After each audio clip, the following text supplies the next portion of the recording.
안녕하세요. 그루잠입니다.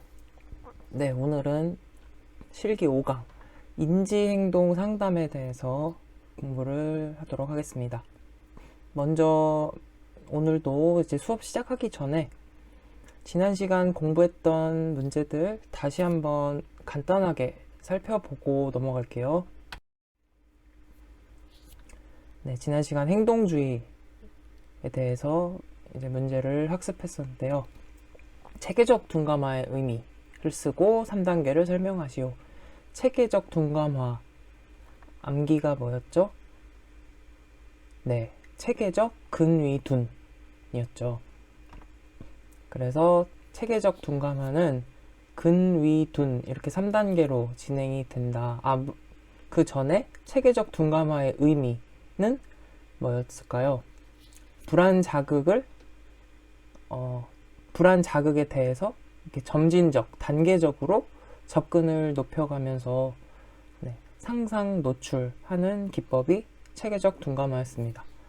그래서 3단계는 근위둔이었죠. 근육 이완 훈련.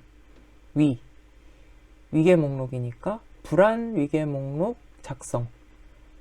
둔감화. 이렇게 3단계였습니다. 다음 불안 감소 기법과 학습 촉진 기법 3가지를 각각 쓰고 설명하시오. 네, 이거는 행동주의 강변 모델, 홍주장은 둔감하다. 행동주의 강변 모델, 홍주장은 둔감해 였었죠. 그래서 행동주의 기법, 강변 모델이 이제 학습 촉진 기법이었고 홍주장은 둔감해가 불안 감소 기법이었습니다. 그래서 홍주장 둔감해 먼저 보면 홍은 홍수법이었죠. 주장 훈련, 둔감은 체계적 둔감화. 그리고 강변 모델 학습 촉진 기법은 강화, 변별 학습. 네, 강화는 목표 행동에 대해서 보상을 주는 것이고, 그래서 목표 행동의 빈도를 높이는 것이었죠. 근데 이제 변별 학습은 말 그대로 변별해서 하는 거죠. 바람직한 행동에 대해서는 보상을 하고 바람직하지 않은 행동에 대해서는 처벌을 하는 것. 변별 학습. 그리고 모델은 모델링, 사회적 모델링이었습니다. 그래서 모방, 관찰 통한 학습, 사회적 모델링. 다음 외적 행동 변화를 촉진시키는 방법 5가지 뭐였죠? 이제 행동주의 강변 모델 홍주장이 둔감했어요. 근데 외적으로는 주장 역할에서 토큰 모델을 계약했다라고 했었습니다.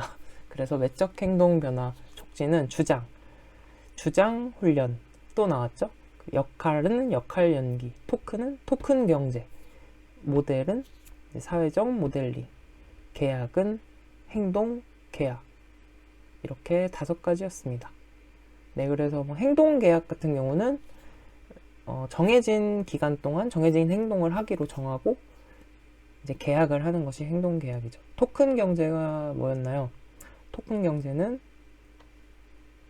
이제 바람직한 행동의 목록을 작성을 해서 이제 그 목록에 나온 행동들을 할 때마다 토큰으로 보상을 하는 거죠. 주로 아이들에게 바람직한 행동을 증진시킬 때 많이 사용하는 기법이 되겠습니다. 역할 연기는 다른 사람이 되어서 연기를 하는 것이 역할 연기고요. 네, 그렇습니다. 다음 넘어갈게요. 자기주장 훈련의 절차.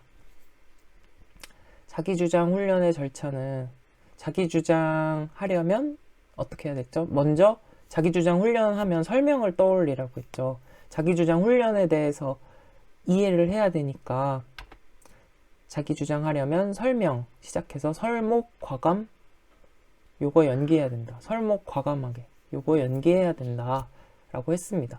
그래서 설하면 자기주장 행동에 대한 설명, 그리고 목하면 목표 설정이죠. 구체적인 목표. 무엇의 구체적 목표였죠? 주장의 구체적 목표를 설정해야 합니다. 과는 과제를 부여. 그래서 행동 과제 부여.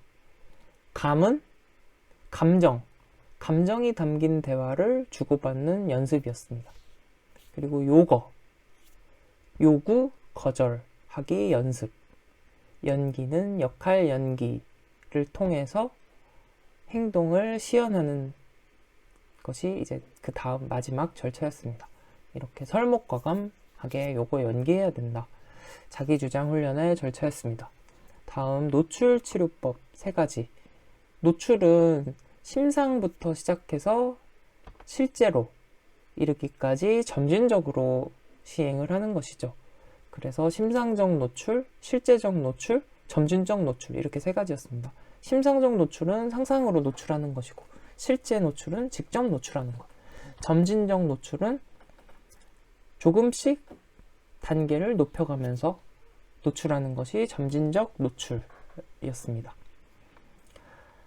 그 다음 문제는 이제 흡연량을 줄이고자 하는 내담자 면접을 앞두고 그 사례였는데, 이 문제에서는 그 상담 목표 설정에 있어서 고려사항을 정리하면 된다고 했었죠. 그래서 상담 목표는 동방신기 아니고 뭐라 그랬었죠?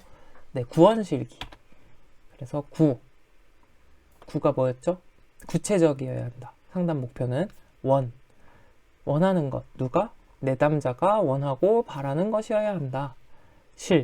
실현 가능해야 한다.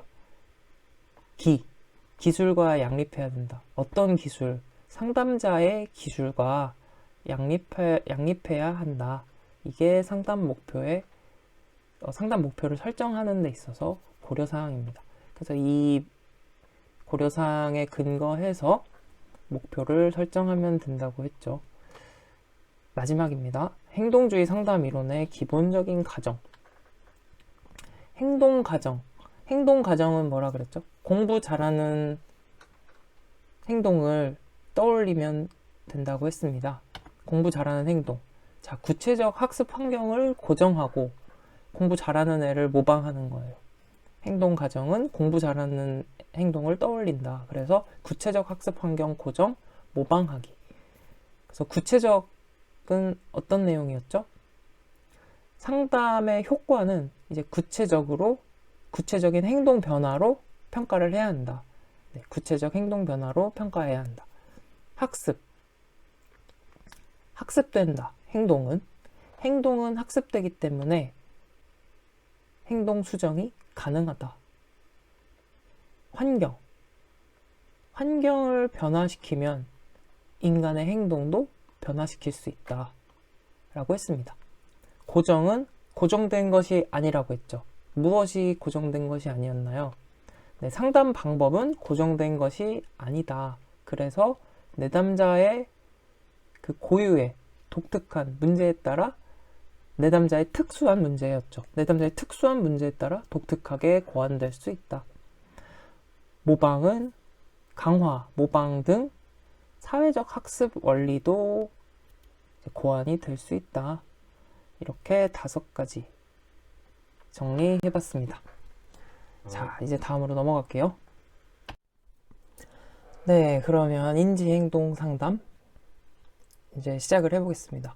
네, 오늘은 이제 배경화면이 조금 신선하죠? 시원하죠? 네, 바다 사진으로 좀 선택을 해봤습니다. 제가 사실은 조금 약간 살짝 졸린 느낌이 있어서 바다 사진을 좀 보면서 이제 잠도 깨고 네, 이렇게 수업을 같이 하려고 바다 사진으로 했는데 괜히 또 이제 저 때문에 시청하시는 여러분들도 좀 이렇게 늘어지지 않을까 싶어서 네, 좀 이렇게 늘어지면 바다 사진 보면서 같이 좀 시원하게 공부를 할 수 있으면 좋겠습니다. 네, 그러면은 이제 시작을 해보겠습니다. 첫 번째 문제. 인지정서적 상담 이론에서 개인을 파멸로 몰아가는 근본적 문제는 개인이 가지고 있는 비합리적 신념 때문이다 라고 했습니다. 비합리적 신념의 뿌리를 이루고 있는 3가지 당위성의 예를 포함하여 설명하시오. 이 REBT에서는 이제 이 당위성, 3가지 당위성이 아주 중요한 비합리적 신념을 형성하는 아주 중요한 개념으로 언급이 되고 있어요. 네, 뒷장으로 넘어가서 계속 이어볼게요. 네, 유사 문제도 이제 같은 얘기고, 비합리적 신념의 뿌리인 당위성 세 가지. 알리비티, 인지정서 행동치료였죠. 인지정서적 상담 이론, 인지정서 행동치료, 인지정서 행동적 상담, 합리적 정서 행동치료 다 같은 얘기입니다. 네, 앨리스였죠. 알버트 앨리스, 알리비티 또는 RET라고도 합니다. 그래서 인지이론과 행동주의 개념이 결합된 상담 방법, 치료 방법이죠. 네, 상담이나 치료나 같은 의미라고 이해하시면 되겠습니다. 핵심 개념은 비합리적, 비논리적 신념이 핵심이죠.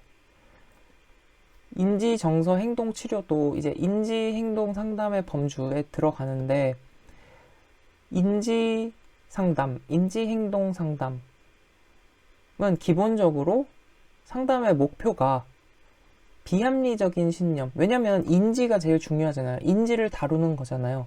우리의 사고, 인지를 다루는 것이기 때문에 비합리적인 신념이 핵심 개념이 됩니다. 이것이 문제의 원인이다 라고 보는 거예요.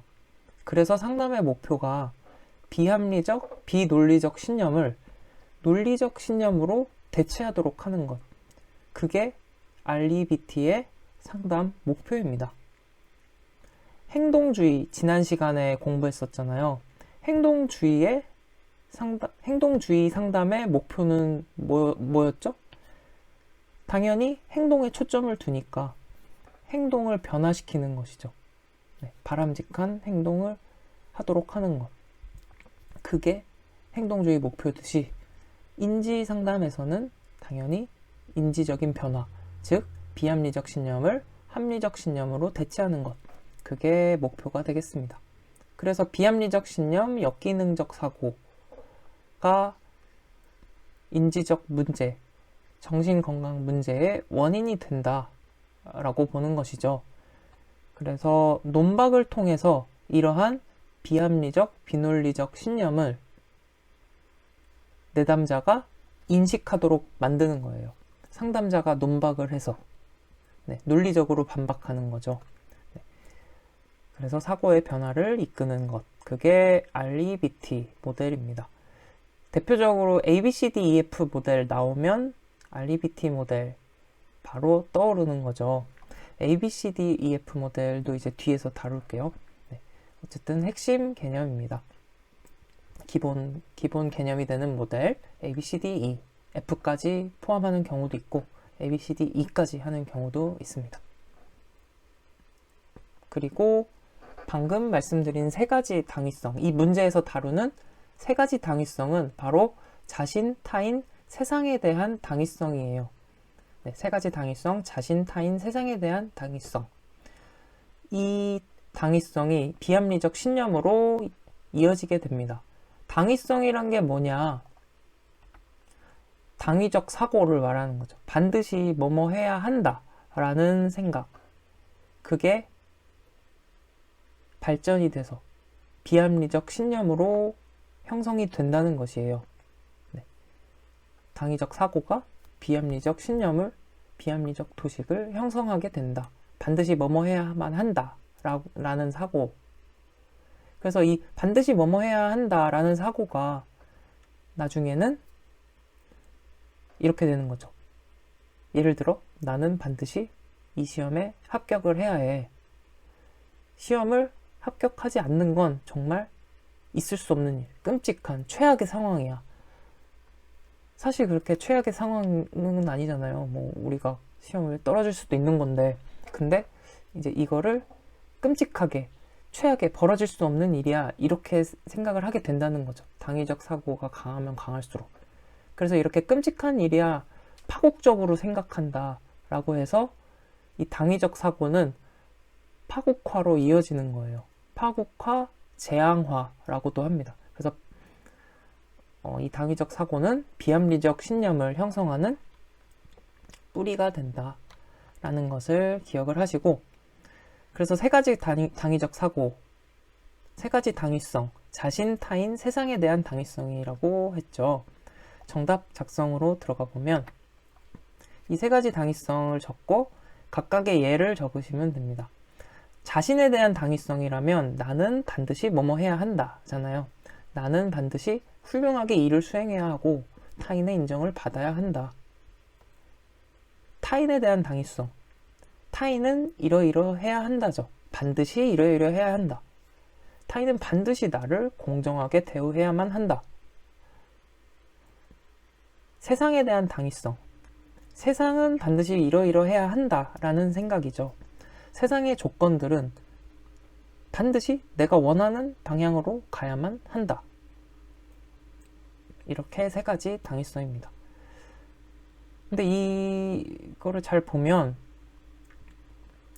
사실 이런 생각들을 조금 완화시킬 수만 있어도 우리 삶이 참 편할 것 같아요.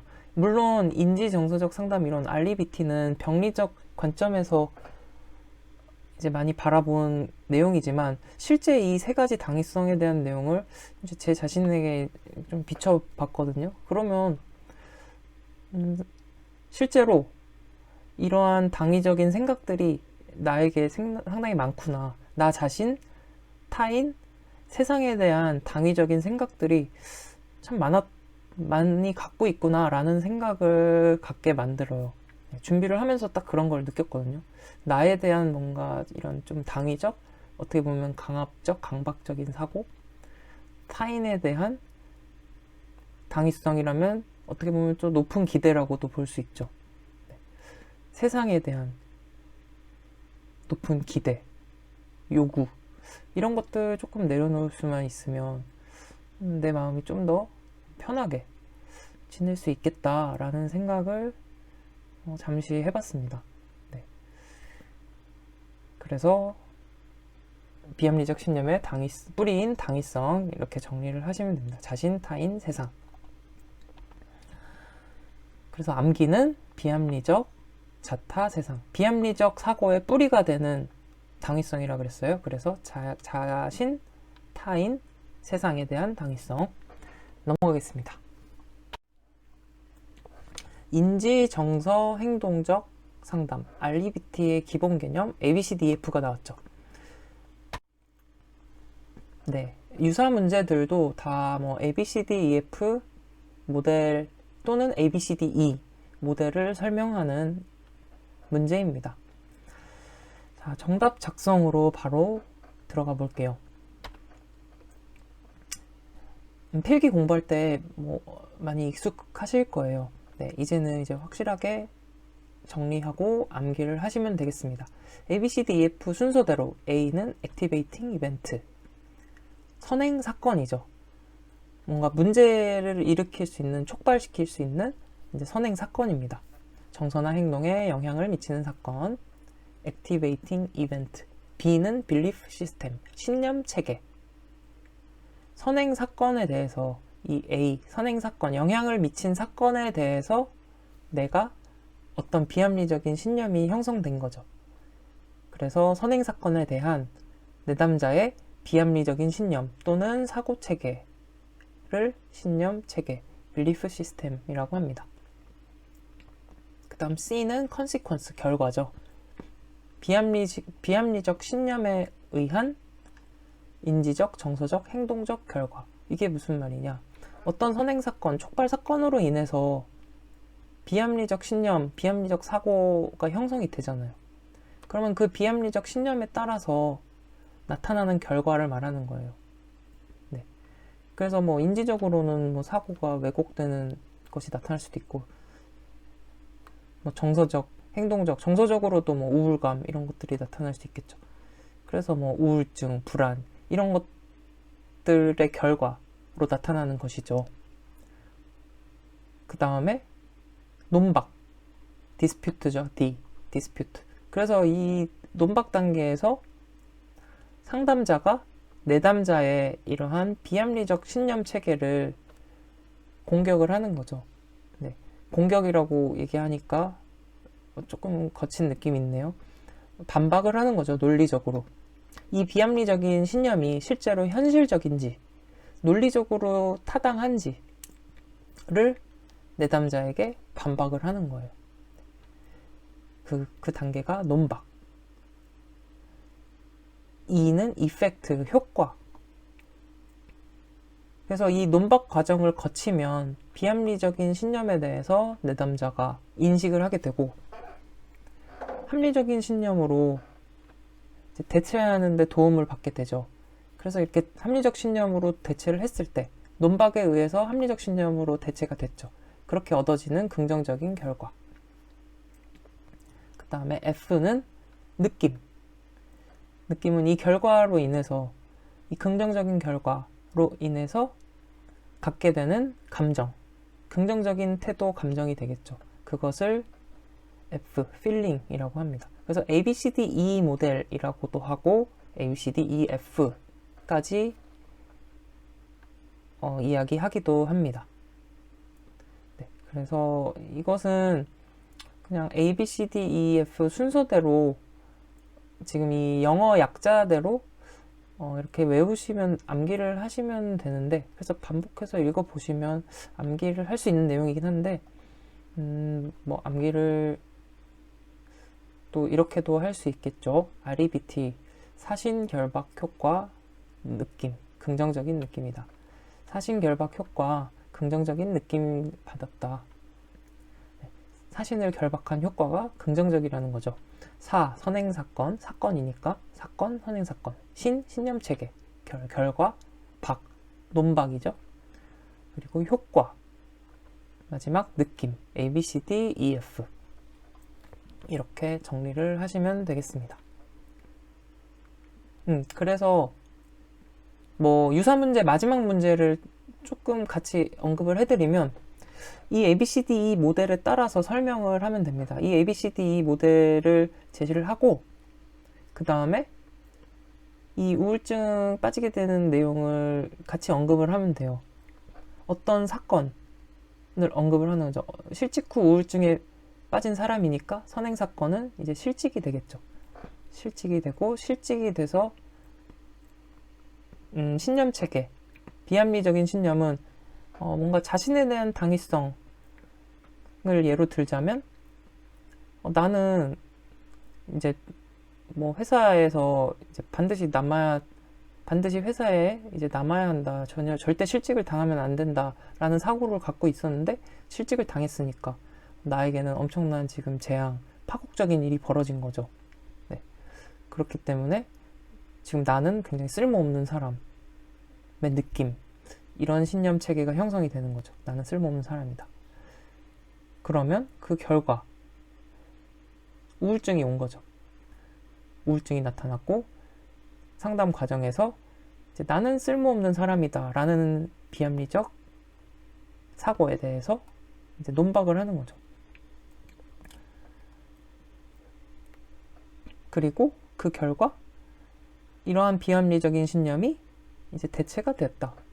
실직을 할 수도 있고, 실직을 해도 다른 일을 구할 수도 있고, 충분히 있을 수 있는 일이다 라는 생각으로 이제 대체하는 거죠.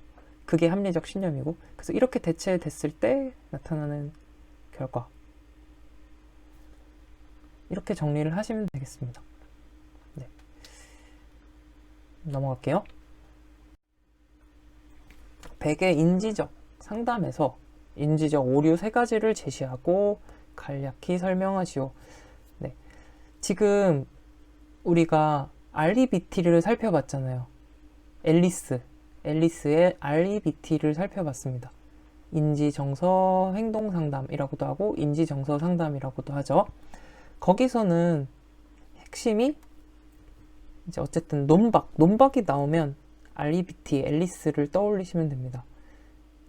그리고 지금 3가지 당위성, 자신, 타인, 세상에 대한 당위성, 이게 앨리스, REBT라고 정리를 하시면 되고, 100은 인지적 상담이죠. 그래서 100에서는 인지적 오류를 떠올리시면 됩니다. 다시 REBT에서는 3가지 당위성이 비합리적 신념의 뿌리가 된다라고 했었고요.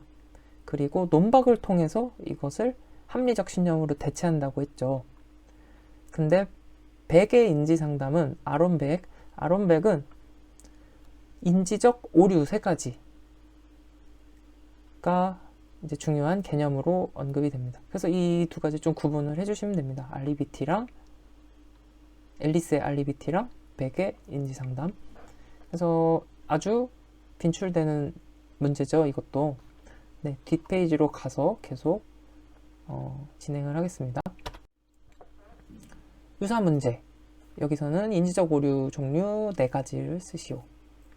그리고 인지적 오류 3가지. 네, 한번 작성을 해볼게요. 작성을 하기 전에 인지 상담에 대해서 간단히 또 정리를 해보면, 네, 방금 말씀드렸듯이 아론백 인지 상담. 인지 상담이지만 인지 행동 치료, 인지 행동 상담이라고 보통 많이 불립니다. 왜? 인지랑 행동이랑은 서로 연관이 밀접하기 때문에 인지 행동 상담, 인지 행동 치료라고 부르는 거예요. 네. 그래서 인간의 사고와 행동은 플러스 정서까지 인지, 행동, 정서 서로 밀접하게 연관되어 있다는 거예요.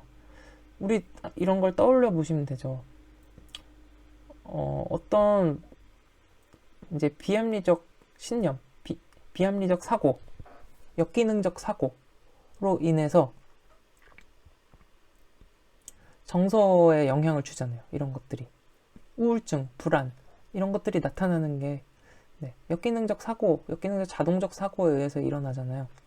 그러면은 불안감 느끼는 거, 정서, 네, 우울감, 정서에 영향을 주는 거죠. 마찬가지 또 뭐 무기력해지고 또 행동 문제도 발생할 수 있고, 그리고 실제로 마음이 아프면 몸도 아프고, 몸과 마음도 이제 연결돼 있다 그러고 행동과도 연결이 돼 있다 이렇게 하잖아요. 네. 그래서 인지, 행동, 정서 서로 다 밀접하게 연관되어 있다라는 것이 이제 기본 가정입니다. 그리고 매우 비슷하죠. 알리비티도 인지 치료의 한 이론이고, 백의 이론도 인지 이론이기 때문에 비슷합니다. 역기능적 자동적 사고, 역기능적 신념, 역기능적 도식을 수정하는 것이 백의 인지상담의 목표입니다. 그래서 인지적 왜곡에 초점을 둡니다. 그래서 인지적 오류가 핵심 개념이 되는 것이죠. 인지적 오류 때문에 인지적 왜곡이 발생하고, 이 인지적 왜곡은 역기능적 자동적 사고를 형성하게 되는 것이니까요. 정리되셨나요? 네. 인지적 왜곡에 초점을 둔다 그랬어요. 네.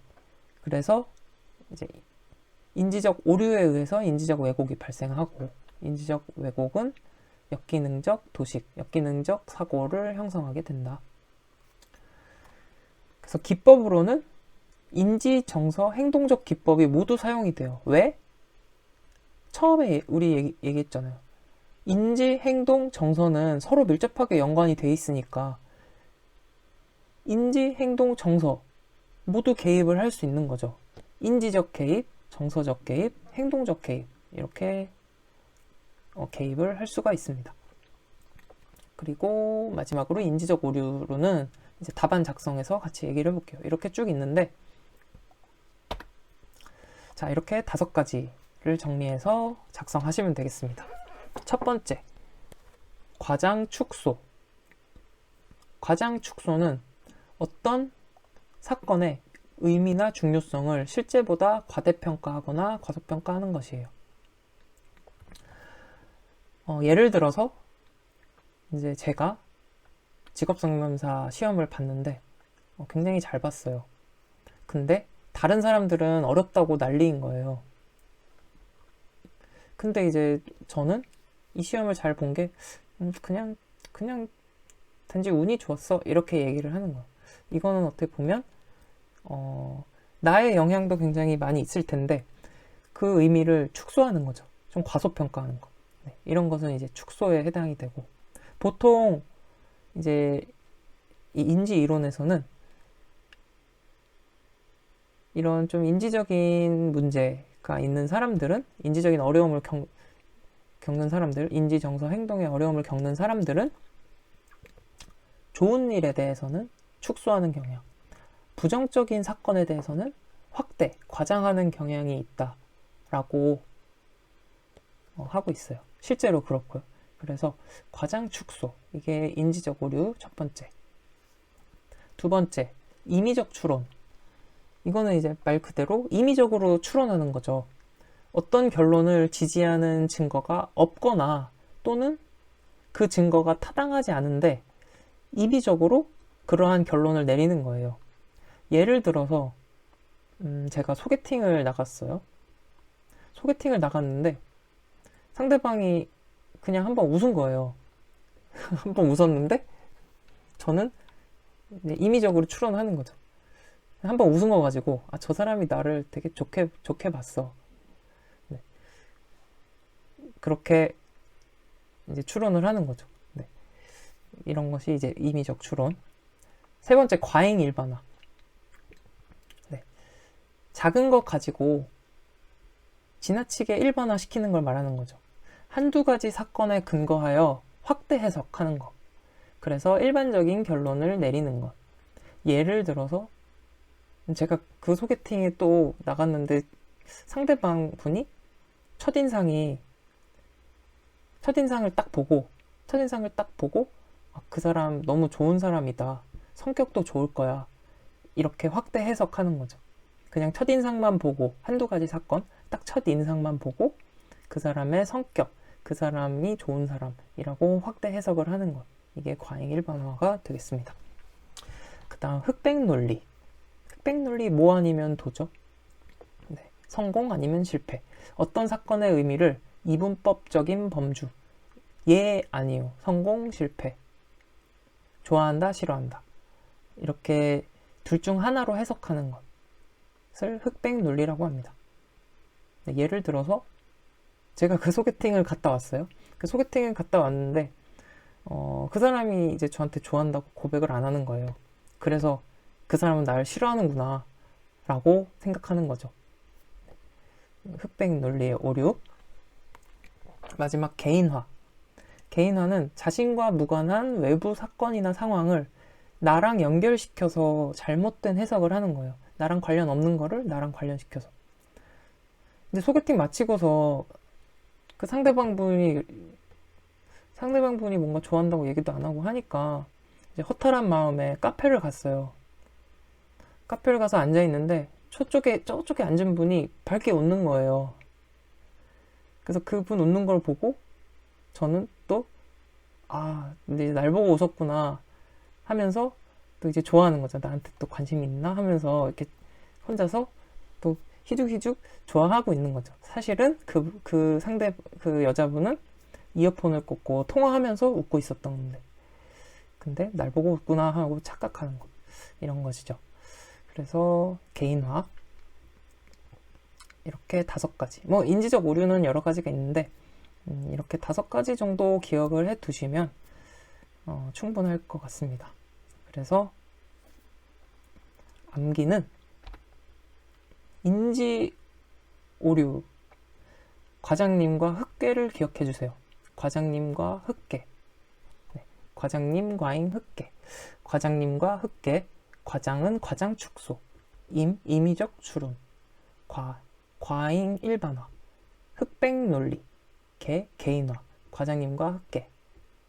아니면 과장님, 과잉, 흑괴. 흑괴가 너무 많다 이거죠. 과장님, 과잉, 흑괴. 아니면 과장님과 흑괴. 이렇게 정리를 하시면 되겠습니다. 네, 넘어갈게요. 실직하고 나서 나는 무능하다 라는 부정적인 사고가 떠올라 우울감에 빠진 내담자에게 대개 인지행동적 상담을 한다고 하자 이 내담자의 부정적인 사고를 반박하고 긍정적인 대안적인 사고를 찾게 하기 위해 사용할 수 있는 방법 3가지를 설명하시오. 이 100의 인지상담의 목표가 부정적 사고를 대안적 사고로 바꾸는 것이잖아요. 그러니까 이 문제를 해결하기 위한 방법이 뭐가 있냐 라는 문제죠.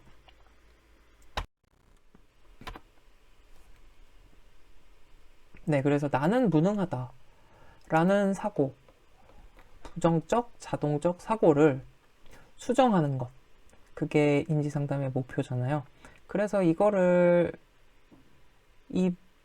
것에 개입을 하려면 인지적으로 개입을 할 수도 있고, 정서적으로 개입을 할 수도 있고, 행동적 개입을 할 수도 있겠습니다. 왜죠? 왜일까요? 인지 상담에서는 인지와 행동과 정서는 서로 연결되어 있다라는 게 기본 가정이잖아요. 그러니까 인지에 개입을 할 수도 있고, 정서적인 개입을 할 수도 있고, 행동적인 개입을 할 수도 있는 것이죠. 그래서 간단히 살펴보면 인지적 개입 방법, 언어적 개입이라고도 합니다. 인지적 개입 방법으로는 소크라테스식 질문. 소크라테스식 질문이 무엇이냐? 꼬리에 꼬리를 무는 질문입니다. 상담자가 질문을 하면 내담자가 대답을 하겠죠. 그러면 내담자의 대답에 대해서 상담자가 다시 꼬리를 물고 질문을 합니다. 이런 식으로 꼬리에 꼬리를 무는 질문을 통해서 내담자가 직접 자신의 부정적 사고, 부정적 자동적 사고에 대해서 스스로 탐색해 볼 수 있도록 합니다. 결국에는 자신의 사고가 비합리적이라는 것을 깨닫게 되겠죠. 그래서 REBT의 직접적인 논박이랑은 조금 뉘앙스가 다릅니다. 목적은 똑같아요. 역기능적 사고, 비합리적 사고 수정하는 거 똑같잖아요. 그런데 방식에 있어서 똑같이 이제 뭐 반박의 과정이라고도 할 수 있는데 조금의 뉘앙스가 다르다는 거. 그래서 논박이라는 얘기는 사실 이제 REBT에 더 좀 적합한 이야기고, 이제 백의 인지 상담에서는 조금은 더 부드러운 형태가 되겠습니다. 그리고 정서적 기법으로는 정서 경험 이야기하기. 정서 경험을 이야기하도록 함으로써 내담자는 이제 자신의 자동적 사고를 떠오르게 할 수 있어요. 그러니까 정서 경험을 다시 이제 되새기면, 다시 떠올리면 거기에 따른 자동적 사고가 다시 이렇게 그 현재로 떠오르기 때문에 그러면은 자동적 사고를 파악할 수 있겠죠.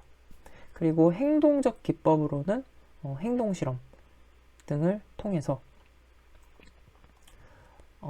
내담자의 그런 부정적 사고에 대한 검증을 할 수가 있게 되겠습니다. 그래서 정답 작성으로 가보면 이 세 가지 기법에 대해서 간단하게 정리를 해주시면 됩니다. 자, 나는 무능하다 라는 자동적 사고를 수정하기 위한 기법들, 정서, 인지, 행동으로 개입을 할 수 있다. 그래서 이 순서가 그대로 그 개입의 순서라고 보셔도 됩니다. 먼저 정서에 대해서 다루어야 해요. 인지 상담에서는. 왜 그러냐면 정서적 기법은 정서 경험을 이야기하는 것이라고 했잖아요. 이런 기법이라 그랬잖아요. 네, 정서 경험을 이야기하도록 함으로써 내담자의 정서 도식을 활성화시키는 거예요. 정서 도식이 활성화되면 정서 도식을 일으킨다는 거죠.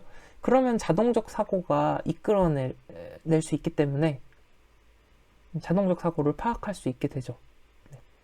그래서 자동적 사고를 이끌어내고 그것을 확인하기 위해서 정서적 기법을 먼저 사용을 합니다. 네, 먼저 그걸 일으켜야 되니까, 촉발시켜야 되니까요. 그래서 정서적 기법, 그리고 그 인지적 기법은 조금 전 언급한 소크라테스식 질문. 그래서 부정적 자동적 사고가 타당한지 평가하는 기법이죠. 행동적 기법은 마찬가지 부정적 사고를 검증하고 행동의 변화를 이끌어내는 기법이 행동적 기법입니다. 그래서 인지, 정서, 행동적 기법에 대해서 각각 간단하게 작성을 하시면 되겠습니다. 그래서 이거는 뭐 따로 키워드로 기억할 것도 없습니다. 그냥 인지, 정서, 행동에 대해서 개입을 한다라고 정리를 해두시면 인지적 기법, 행동적 기법, 정서적 기법 이렇게 작성을 하시면 되겠습니다. 네, 넘어갈게요. 인지적 명확성의 부족을 나타내는 내담자 유형 6가지를 쓰시오. 인지적 명확성 부족을 나타내는 내담자 유형은 사실 굉장히 많습니다. 뭐 10가지도 넘고요. 뭐 제가 확인한 교재 자료에 의하면 뭐 15가지도 넘고 그렇게 나오는데, 그 중에 이제 6가지만 정리를 해서 암기를 하시면 되겠습니다. 먼저 인지적 명확성의 의미는 자기 자신의 강약점을 객관적으로 평가하고 환경적 상황에 연관 짓는 능력이다 라고 정의가 됩니다. 네. 어떻게 보면 자기 인식과도 관련이 되고, 그거를 뭔가 알고 있는 거를 자신에 대한 이해를 좀 또 환경과도 연결짓고 이런 것과 관련이 된다고 할 수 있는데요. 인지적 명확성의 범위라고 하면 이것은 뭐 크게 중요한, 실기에서 크게 중요한 부분은 아닌데 좀 이해를 위해서 살짝 넣어놨어요. 이 정보 결핍 고정관념도 인지적 명확성에 포함이 된다. 그러니까 인지적 명확성이 부족하다라고 하면 왠지 뭔가 문제가, 정신 건강에 좀 문제가 있거나 뭔가 심리적 어려움을 겪는 그런 것만 떠오를 수가 있는데, 정보 결핍, 고정관념 이런 것도 인지적 명확성이 부족한 의미에 포함이 된다는 거예요. 네. 그거를 이해를 하시고 이제 이 문제를 정답을 작성해 보면 되겠습니다. 자, 정답 이렇게 6가지로 정리를 했는데요. 먼저 원인과 결과를 착오하고 있는 내담자. 원인과 결과 착오. 지금 뒤에서 이제 사례를 통해서 간단히 살펴볼 거예요. 그래서 이 정답은 우선은 간단하게 언급을 할게요. 네, 원인과 결과를 착오하고 있는 내담자는 개입 방법. 상담자의 개입 방법은 논리적 분석을 통해서 개입을 할 수 있습니다. 그리고 양면적 사고로 인해 힘들어하는 내담자는 역설적 사고 개입, 단순한 오정보, 복잡한 오정보. 이 부분이 단순한 오정보, 그러니까 정보를 그냥 좀 잘못 알고 있는 거잖아요. 정보를 조금 더 많이 잘못 알고 있는 거. 이것도 인지적 명확성의 범위에 들어간다는 것이에요. 네. 그래서 이제 이런 부분 때문에 이제 범위에 대해서 간단히 언급을 드렸고요. 그래서 단순한 오정보, 복잡한 오정보 갖고 있는 내담자. 단순한 오정보는 정보 제공을 통해서 개입하면 되고, 복잡한 오정보는 논리적 분석을 통한 개입이 적절하다. 그리고 구체성이 결여된 내담자는 구체화를 시켜주면 되고, 가정된 불가능, 불가피성으로 인해 위축된 내담자는 이제 격려, 그리고 논리적 분석을 통한 개입이 적절할 수 있다. 이렇게 돼 있는데, 하나씩 그 사례를 통해서 간단히 살펴볼게요. 우선 여기 단순한 오정보는 말 그대로 정보를 좀 단순하게 잘못 알고 있는, 잘못된 정보를 갖고 있는 내담자. 그렇기 때문에 제대로 된 정보를 제공해주면 해결이 되는 것이죠. 그리고 나머지 5가지는 우리가 사례를 좀 살펴볼게요. 자, 원인과 결과의 착오. 내담자가 난 사업을 할까 생각 중이에요. 그런데 그 분야에서 일하는 여성들은 대부분 이혼을 한대요. 자, 사업을 할까 생각 중인데 사업하는 여성들은 대부분 이혼을 한다. 그래서 원인과 결과를 좀 잘못 이해하고 있죠. 그래서 상담자가 그러면 직장 여성들의 이혼율과 다른 분야에 종사하는 여성들에 대한 통계를 알아보도록 하자. 논리적으로 분석해보자 라는 거죠. 네, 이렇게 개입을 할 수 있다. 그래서 원인과 결과의 착오. 그 다음 양면적 사고에 관한 사례입니다. 나는 기계공학 전공 말고는 아무것도 생각할 수 없어요. 그 일을 한다는 것을 그 외의 일을 한다는 것을 생각해 본 적도 없어요. 네, 이게 양면적 사고입니다. 그래서 학생이 기술자가 되지 못한다면 재앙이라도 일어날 것처럼 들리는군요. 근데 학생은 기계공학 하기엔 성적이 좋지 않군요. 그래서 미칠 것 같아요. 난 낙자일 것 같아요. 학생 인생에서 다른 대안을 생각해보지 않는다면 정말 문제가 되겠네요. 네. 그래서 다른 대안을 생각하는 게 해결책이 될 수 있는데 여기서 상담자가 제안을 하는 게 한 가지 제안을 합시다. 상담자가 제안을 하는데 다른 대안을 생각해 봐야 한다고 얘기를 하면서 뭐라고 해요? 학생 마음속에 있는 기계공학 전공이 아니면 안 돼 라는 생각을 계속 하라는 거죠. 이게 무슨 말인가요? 다음 주까지 매일 반복해서 그 생각을 하래요. 왜죠? 왜죠? 다른 대안을 생각해 봐야 한다면서 기계공학 전공이 아니면 안 된다고 생각을 하라는 거예요. 그게 역설적 사고입니다. 네. 오히려 역설적 사고로 인해서 그런 사고에 대한 집착, 사고가 변화할 수 있는 거죠. 그래서 양면적 사고의 사례는 역설적 사고를 통한 개입을 할 수 있다. 복잡한 오정보. 난 아직도 결정을 못했어요. 이거는 이제 대학 결정에 관한 직업상담 내용입니다. 난 아직도 결정을 못했어요. 무슨 대학에 다니는 4명의 학생들을 아는데 그들은 모두 똑같아요. 그래서 상담자는 딱 이렇게 얘기를 하죠. 논리적 입장에서 생각해 봅시다 하면서 논리적 분석을 하는 거예요. 뭐 5,000명 이상 다니는데 4명만 만나보고 그런 소리를 하냐. 사실에 근거해서 결정을 해라. 논리적으로 이제 분석, 반박을 하는 것이죠. 그래서 복잡한 오정보. 구체성의 결여. 사람들이 요즘은 취직을 하기가 어렵다고들 해요. 사람들? 어떤 사람들? 그랬더니 모두 다예요. 이러는 거예요. 그래서 그래요? 그러면 사실이 어떤지 알아보도록 하죠. 구체화 시키도록 접근하는 거죠. 네. 가정된 불가능 불가피성이란 미리 불가능을 가정해 놓는 거예요. 난 자격시험에 합격할 수 없을 것 같아요. 미리 정해 놓은 거죠. 그리고 단념했어요. 그래서 그러면 상담자는 어떻게 해요? 격려를 해주고 논리적으로 분석을 해주는 거예요. 그게 내담자 당신이 불가능을 가정한 것이다. 미리 그것을 이해시키기 위해서 논리적 분석을 하게 되는 거죠. 불합격할 것이라고 생각하고 있군요. 이 이유는 친구분이 어렵다고 했기 때문이고요. 그렇다면 선생님과 친구분과의 공통점을 알아보기로 하죠. 라고 하면서 이제 논리적으로 분석해보자. 이렇게 인지적 명확성 부족의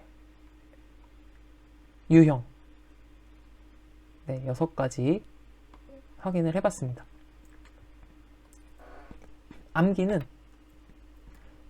인지적 명확성 부족 유형이죠. 인지적 명확성 부족 원인은 양면 단순 복구 불가. 원인은 양면 단순 복구 불가예요. 원인은 원인과 결과 차고 하는 내담자. 그리고 양면적 사고.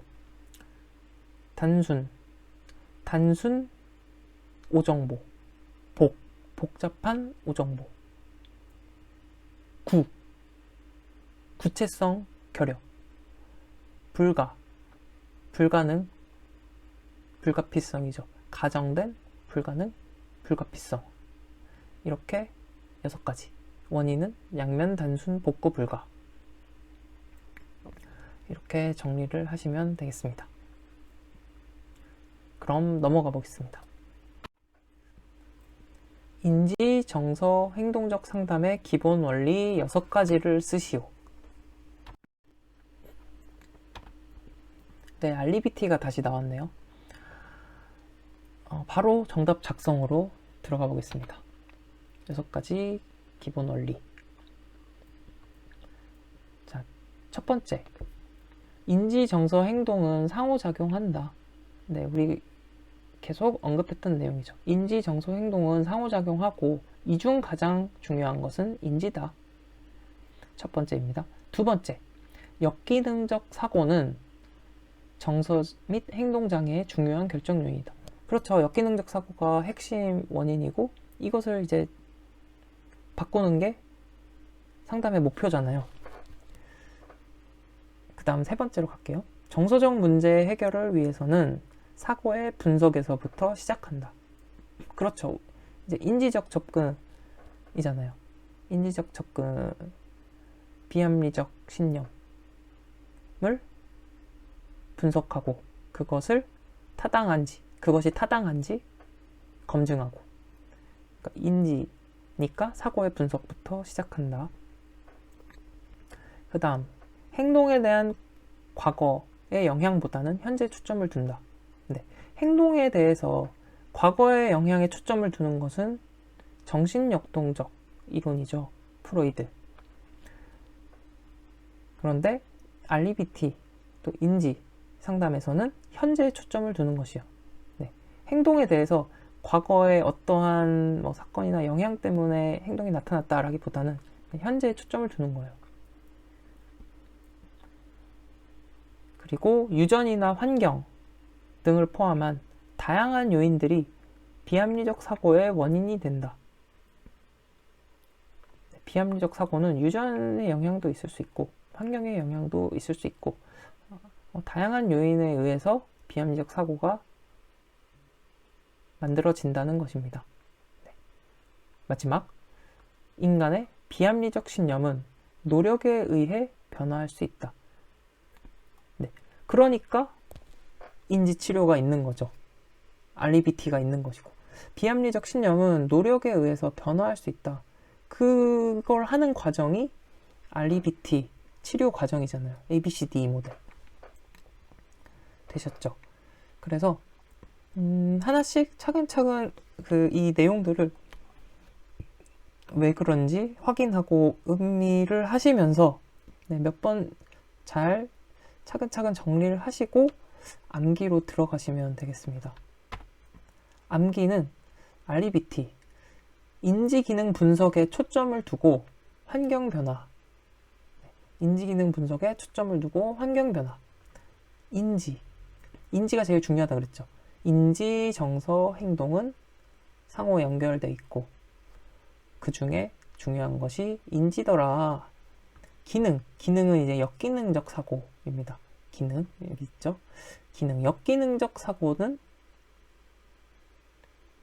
정서 행동 문제의 중요한 결정 요인이다. 역기능적 사고가 핵심 그런 문제의 원인이라는 것입니다. 그리고 분석은 사고의 분석부터 시작하라고 했죠. 무엇을? 정서적 문제의 해결을 위해서는 사고의 분석부터 시작한다. 초점은 현재에 초점 두라고 했죠. 네. 행동에 대한 과거 영향보다 현재에 초점을 둬라. 환경 유전이 영향을 준다고 했죠. 그래서 다양한 환경 유전 등 다양한 요인들이 비합리적 사고에 영향을 준다. 변화할 수 있다. 무엇이? 신념이. 비합리적 신념은 노력에 의해 변화할 수 있다. 이런 식으로 반복해서 복습을 하시면 되겠습니다. REBT, 인지기능 분석에 초점 두고 환경 변화. 네, 천천히 차근차근 해보세요. 그러면서 자꾸 반복을 하면은 이제 점점 더 빨라질 겁니다. 그래서 오늘도 긴 시간 정말 고생 많으셨고요. 이렇게 해서 인지, 행동, 상담까지 정리를 해봤습니다. 네. 오늘 혹시 좀 뭔가 늘어지진 않았는지 조금 이제 우려가 되는데, 그래도 여러분들 학습에 조금이라도 도움이 되셨으면 좋겠습니다. 네, 도움 되셨다면 좋아요, 구독도 눌러주시면 정말 감사하겠습니다. 댓글도 남겨주시면 감사하겠습니다. 네, 오늘 하루도 즐거운 하루, 즐겁지 않아도 의미 있는 하루, 좋은 하루 되시기를 바라고 열공 응원하겠습니다. 감사합니다.